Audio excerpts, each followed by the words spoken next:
अस्सलाम वालेकुम। मेरा नाम है दानिश मकसूद और आप देख रहे हैं मेरा YouTube channel Dawn News editorials. आज मैं आपसे डॉन के एडिटोरियल में आने वाले 5 ईडियम्स हैं वो मैं आपसे डिस्कस करूँगा। ये एडिटोरियल्स तो ये हैं वो मैं आपसे लास्ट वीक अपने व्हाट्सएप ग्रुप में शेयर कर चुका हूँ, लेकिन आज हम मेन हमारा फोकस होगा वो 5 ईडियम्स पे होगा। अच्छा, अब इसमें पहले हम जनरल मीनिंग देखेंगे, इसका क्या मतलब है आम, उसको फिर जनरल सेंटेंस यूज़ करेंगे और फिर जिस तरह एडिटोरियल में इस्तेमाल हुआ था वो हम देखेंगे। जिस तरह ये आप देखें येलो में हाईलाइट किया हुआ है और साथ में एडिटोरियल का मैंने टाइटल भी लिख दिया कि अगर आप पढ़ना चाहें और वो कब पब्लिश हुआ था, तो इस तरह मैंने हर सेंटेंस का ये भी लिख दिया है कि वो कब पब्लिश हुआ था और साथ टाइटल भी दे दिया है। ठीक है। अच्छा, पहला हम ईडियम देखते हैं, वो है स्टक इन अ रट। स्टक इन द रट का क्या मतलब है कि आप बिल्कुल अगर कोई जॉब कर रहे हो ना, तो एक ही चीज़ आप बार बार करी जा रहे हो, कोई इनोवेशन नहीं है, कोई बस आप एक ही काम पे लगे हुए हो, कोई ना उस, और इस तरह हम कह सकते हैं कि आपको कुछ चेंज करने की ज़रूरत है। एक ही काम अगर बार बार आप करी जा रहे हो तो ज़ाहिर है आप भी उकता जाते हो। जिस तरह एग्जाम्पल देखें, I need to change jobs after 15 years, here I feel I am stuck in a rut. उन्होंने कहा कि मुझे जो है ना वो जॉब्स जो हैं वो चेंज करने की ज़रूरत है, क्योंकि 15 साल से वो मैं यहाँ पे एक ही जॉब कर रहा हूँ, तो ऐसे लगता है जैसे आई एम स्टक इन अ रट। ठीक है, एक ही चीज़ काम आप बार बार करी जा रहे हो। अच्छा, अब ये स्टक इन अ रट हमारे पास डॉन एडिटोरियल में कहाँ यूज़ हुआ था? ये हमारे पास 3 सितंबर का एडिटोरियल था, टाइम टू कम बैक। अब इसका मैं थोड़ा आपको बैकग्राउंड ये दूँ कि इसमें इस्लामाबाद हाई कोर्ट ने नवाज शरीफ को कहा था कि जी वो 10 सितंबर तक वापस आए यहाँ पे और कानून का सामना करे, नहीं तो जो है ना उसको एब्सकॉन्डर का टैग दे दिया जाएगा। एब्सकॉन्डर वो होता है जो गिरफ्तारी से बचने के लिए भागा होता है। ठीक है, तो उस हवाले से ये हिसाब था। और ये जो वर्डिंग्स हैं वो भी किसके लिए इस्तेमाल हुई है? नवाज शरीफ के लिए हुई है। अगर आप देखें, ये कह रहे हैं however the political choice before one of the countries most popular and influential leaders. उन्हें कहा ताहम द पॉलिटिकल चॉइस, उन्हें कहा यो सियासी इंतखाब किसने करना है? ये सियासी इंतखाब before one of the country's most popular, ये किसके सामने है ये सियासी इंतखाब के मुल्क के सबसे ज़्यादा आप कह लें पॉपुलर, मशहूर एंड इन्फ्लुएंशियल बाअसर लीडर्स। ठीक है, तो जितने भी लीडर्स हैं उनमें ये क्या है, ज़्यादा मशहूर और बाअसर हैं और उन्होंने क्या डिसीजन लेना है। And one who is leading one of its biggest political parties, और यो क्या है और वो कौन है? वो लीड कर रहा है क्या चीज़? One of its biggest political parties, जो भी हमारी है सबसे बड़ी पॉलिटिकल पार्टी ज़ाहिर है PMLN उनमें से एक शुमार होती है, तो उसको वो लीड कर रहे हैं। तो उन्होंने कहा शुड बी क्लियर कट। तो ये सियासी इंतखाब, ये और ये सारी बात किसके बारे में हो रही है? नवाज शरीफ के बारे में बात हो रही है। उन्होंने कहा वो ये चॉइस इसके पास है वो क्या है? Should be clear cut. उन्होंने कहा बिल्कुल क्लियर होनी चाहिए। क्या अब क्या ऑप्शन है उसके पास, नवाज शरीफ के पास? Accept the challenge. उन्होंने कहा इस चैलेंज को एक्सेप्ट करे कि ठीक है 10 सितंबर से पहले आए और सामना करे कानून का, and return to take command of an opposition, और क्या करे?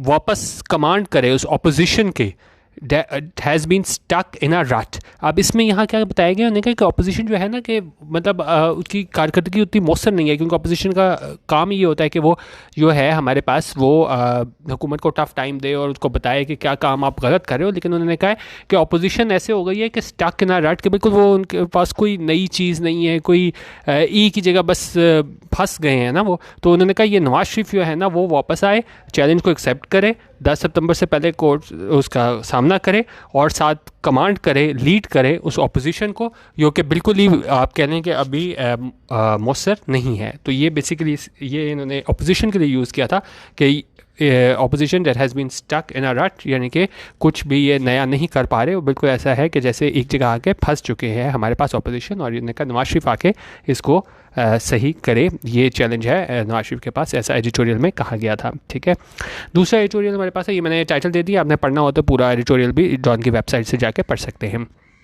दूसरा हमारे पास है fanning the flames. Fanning the flames क्या होता है कि कोई सिचुएशन पहले ही बहुत ख़राब हो, कोई सूरत हाल जो है ना वो कंट्रोल में ना हो, और आप क्या करो, कुछ ऐसा करो कि वो हालात मज़ीद ख़राब हो जाएंगे, क्योंकि हालात ख़राब हैं तो आपने तो कुछ ऐसा करना है ना कि हालात बेहतर हों। लेकिन फैनिंग द फ्लेम्स ये होता है कि आप पहले ही ख़राब हालात थे, आप उनको और ख़राब कर दो। जिस तरह अगर हम देखें, fan the flames to do और say something to make an argument, problem और बैड सिचुएशन वर्स, कि एक सिचुएशन पहले ही ख़राब है वो मज़ीद ख़राब कर दो, to further incidence in already angry person और ग्रुप ऑफ पीपल। अच्छा, अब ये हमारे पास यूज़ कहाँ पर हुआ था? ये हमारे पास यूज़ हुआ था, ये आई थी सेविंग द डील, और ये भी 3 सितंबर को पब्लिश हुआ था। अब इसका भी मैं आपको थोड़ा बैकग्राउंड दे दूं। इसमें देखें, आपको एक तो आपने बड़ा ईरान न्यूक्लियर डील सुना होगा, तो ये मैंने इसमें ब्लू में हाईलाइट किया हुआ है डिटेल उस डील के बारे में, जिसमें कौन कौन से ममालिक शामिल थे।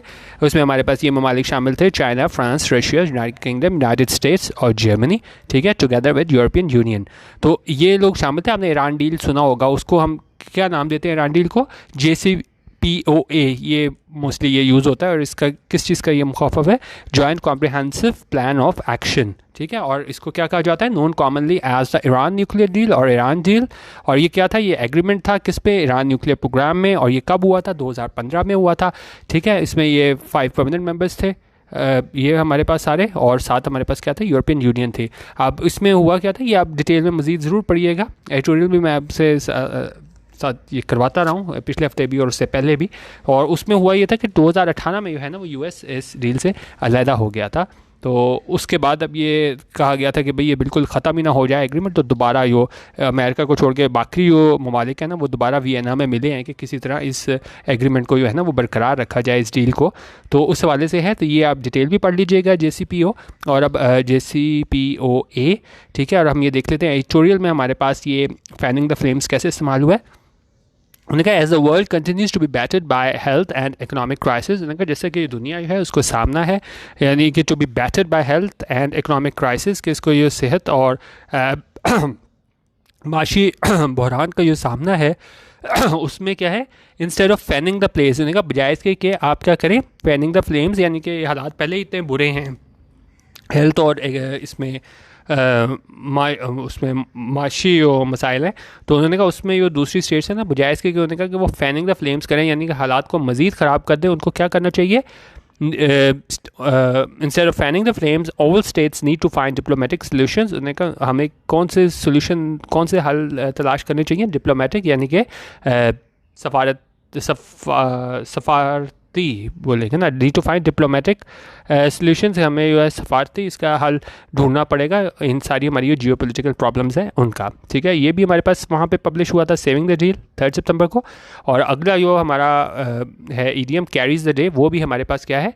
जो इसी से मैंने लिया था, ये जो है हमारे पास सेविंग द डील। अब ये क्या? Carries the day. Carries the day ये होता है कि if someone carries the day, तो हम क्या कहते हैं? दे आर द विनर, कि जी वो विनर हैं, वो कामयाब हो गए हैं कॉन्टेस्ट में, बैटल में, डिबेट में, या किसी कंपटीशन में।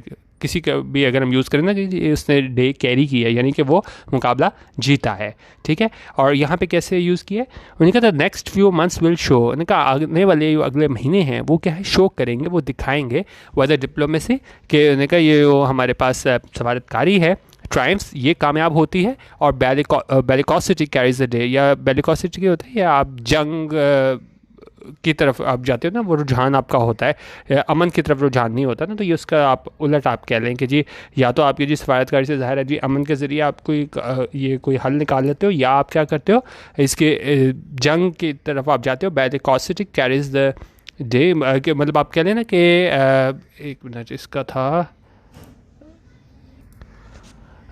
जी, जैसे मैं ये कह रहे थे कि जी अब ये आने वाला वक्त ये बताएगा कि क्या ये सफारतकारी है वो कामयाब होती है या बेलिकोसिटी। बेलिकोसिटी होता है हमारे पास जंग की तरफ जाना, बिल्कुल लड़ाई की तरफ जाना, ठीक है। या और बेलिकोसिटी कैरीज द डे, यानी कि क्या चीज़ कामयाब होती है? सफारतकारी, या ये आपके जंग करने वाले जो आपके ख्यालात हैं वो। Where the nuclear deal is concern, का न्यूक्लियर डील के हवाले से, क्योंकि अब ये बात की जा रही है कि भाई अब इसको हमने कुछ तो करना है, क्योंकि अमेरिका 2018 में अलहदा हो गया, तो बाकी ममालिक कोशिश करें कि इस डील को जो है ना वो इंटैक्ट रखा जाए। तो उन्होंने कहा आने वाला वक्त ये बताएगा कि क्या चीज़ जीतती है, सफारतकारी या हमारे पास बेलिकोसिटी। चौथी चीज़ हमारे पास है EDM है on account of. On account of होता है किसी वजह से, जिस तरह अगर हम देखें कि owing to because of the fact that as in we cancel the beach picnic on account of the bad weather forecast. उन्होंने कहा हमने जो है ना वो बीच पिकनिक कैंसिल कर दी on account of. On account of मतलब उस वजह से, किस वजह से? Of the bad weather forecast, के फोरकास्ट थी, पेशन गोई थी कि जो मौसम है वो ख़राब होगा, तो हमने क्या है पिकनिक कैंसिल कर दी ऑन अकाउंट ऑफ किस वजह से, ये वेदर जो ख़राब था उस वजह से। एग्जांपल में हमारे पास कैसे यूज़ हुआ है, ये हमारे पास था रेजिडेंट्स प्रोटेस्ट। तो ये किस हवाले से एडिटोरियल था, ये इस हवाले से था जैसे बारिशों का सिलसिला शुरू हुआ है और उसके बाद से जो बुनियादी ज़रूरियात जो लोगों के पास ख़त्म हो गई, तो वो लोग जो है वो एहतजाज कर रहे थे, तो उस हवाले से इन्होंने कहा है। और ये 2 सितंबर को पब्लिश हुआ था रेजिडेंट्स प्रोटेस्ट।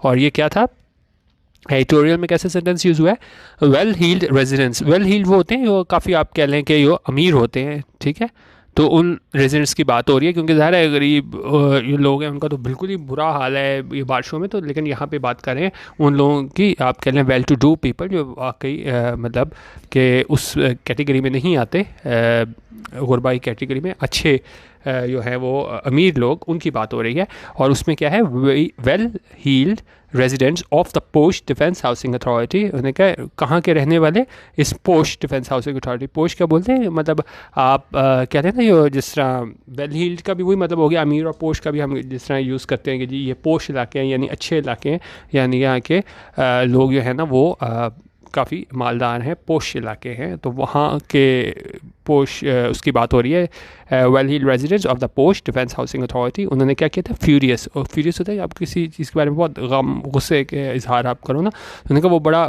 गुस्से में थे किस बात में, at the collapse of civic services के जो कोलैप्स ऑफ यहाँ पे सिविक सर्विसेज क्या मतलब हो गया, यानी कि वो बिल्कुल ख़त्म हो गई थी सिविक सर्विसेज। कोई भी टाउन और म्यूनसिपैलिटी की जो सर्विसेज वगैरह थी वो सारी ख़त्म हो गई थी, और किस वजह से, ऑन अकाउंट ऑफ, जिस तरह मैंने आपको बताया ऑन अकाउंट का मतलब होता है उस वजह से। और किस वजह से ये सारी सिविक सर्विसेज जो है ना वो कोलैप्स हुई थी, on account of the downpour. Downpour क्या होता है, बारिशें बहुत ज़्यादा हुई हैं उसकी वजह से। उन्होंने कहा वो एहतजाज कर रहे थे और वो बड़े गम और गुस्से में थे, इस पोश एरिया के डिफेंस हाउसिंग अथॉरिटी DHA के लोग, किस चीज़ पे, कि ये कोलैप्स हुई थी सिविक सर्विसेज, और किस वजह से हुई थी, इस डाउनपोर, इस बारिश की वजह से, ठीक है। ऑन अकाउंट ऑफ भी आ गया, इस वजह से, किसी वजह से कोई काम हो तो हम ऑन अकाउंट ऑफ बोलते हैं। अच्छा, पास सबक, ये भी काफ़ी इंपॉर्टेंट हमारे पास ईडीएम है। पास सबक क्या होता है कि आप अपनी रिस्पॉन्सिबिलिटी दूसरे पर डालने की कोशिश करो, ठीक है। Shift the responsibility for something to someone else. अब ये कह रहे हैं कि जी जनरल सेंटेंस अगर हम देखें, उन्होंने कहा जी इलेक्टेड जो पॉलिटिकल लीडर्स हैं, सियासी लीडर्स, वो क्या है, वो जो रिस्पॉन्सिबिलिटी है, जो जिम्मेदारी है, वो दूसरे पर नहीं डाल सकते, क्योंकि ज़ाहिर है वही वोट लेके आगे आए हैं और उन्हीं का काम है कि मसाइल का हल तलाश करें। तो उन्होंने कहा elected political leaders can not pass the buck for crisis decisions to any alternative source of authority. उनका जो इलेक्टेड जो मुंतखब करदा हमारे सियासी लीडर होते हैं वो नहीं कर सकते, क्या, can not pass the buck, यानी वो रिस्पॉन्सिबिलिटी, जिम्मेदारी दूसरे पर नहीं डाल सकते। किस चीज़ के लिए, फॉर क्राइसिस, उस आप कह लें कि उसके बहरान के लिए, crisis decisions to any alternative source of authority, किसी मतबादल सोर्स ऑफ अथॉरिटी पे नहीं डाल सकते। उनको खुद ही जो है ना वो इस सारे मसाइल का सामना करना पड़ेगा और वो पास सबक नहीं कर सकते। अच्छा, अब यहाँ पे कहाँ यूज़ हुआ, ये भी रेजिडेंट्स प्रोटेस्ट से लिया था कि लोग ये एहतजाज कर रहे थे। देखा ना यहाँ पे हमारे पास आ रहा है, ये भी हमने लिया था रेजिडेंट प्रोटेस्ट से, ठीक है। अच्छा, अब इन्होंने यहाँ पे कैसे यूज़ किया है, उन्होंने कहा इन द एडमिनिस्ट्रेटिव हॉच पॉच that prevails at present. Administrative होता है इंतज़ामी, हॉच पॉच होता है कि बिल्कुल आप कंफ्यूज स्टेट में, आपको पता ना हो क्या करना है। उन्होंने कहा इंतज़ामिया बिल्कुल अभी उसको पता नहीं है करना क्या है। उन्होंने कहा वो जो है इन एन एडमिनिस्ट्रेटिव हॉच पॉच दैट प्रिवेल्स एट प्रेजेंट, जो इस वक्त हमें सामने प्रिवेल कर रही है, सामने हमें नज़र आ रही है, मौजूद है हमारे पास। तो उन्होंने कहा वहाँ पे क्या हो रहा है, एवरीवन पासेस द बक, हर कोई इस चक्कर में है कि मैं अपनी रिस्पॉन्सिबिलिटी उठा के दूसरे पे डाल दूँ कि नहीं भाई मैंने ये काम नहीं करना था, दूसरे ने करना था। And no one is held responsible, और किसी को भी नहीं ठहराया जाता रिस्पॉन्सिबल कि भाई ये ज़िम्मेदार है। तो यहाँ पे उन्होंने कहा कि बिल्कुल जो एडमिनिस्ट्रेशन है वो आप कह लें कि कन्फ्यूजन का शिकार है, और वो कोशिश उसकी क्या है कि वो रिस्पॉन्सिबिलिटी को है, अपनी ज़िम्मेदारी को दूसरे पे डाल दो, और नहीं कोई तैयार कोई भी ज़िम्मेदारी खुद लेने को, ठीक है। ये 5 आज मैंने आपसे इडियम्स कराए थे, ठीक है, तो ये आप इसको देख लीजिएगा। थोड़ा ये भी मैंने कोशिश की थी, अगर आपने नहीं भी एडिटोरियल पढ़ा तो थोड़ा आपको आइडिया हो जाए, अगर आप समझते हैं कि ये इंपॉर्टेंट है। जिस तरह ख़ासतौर पर ये जो है ना हमारे पास ये वाला सेविंग द डील, ये आप ज़रूर पढ़िएगा अगर आपने नहीं पढ़ा। 3 सितंबर ईरान न्यूक्लियर डील के हवाले से, तो ये काफ़ी हॉट टॉपिक है आज के हवाले से, तो ये आप 3 सितंबर वाला एडिटोरियल ज़रूर पढ़िएगा, ठीक है। बाकी आप मेरा चैनल जो है वो सब्सक्राइब कर सकते हैं, डॉन न्यूज़ एडिटोरियल्स। वीडियो देखने का बहुत शुक्रिया। अल्लाह हाफ़िज़ और पाकिस्तान जिंदाबाद।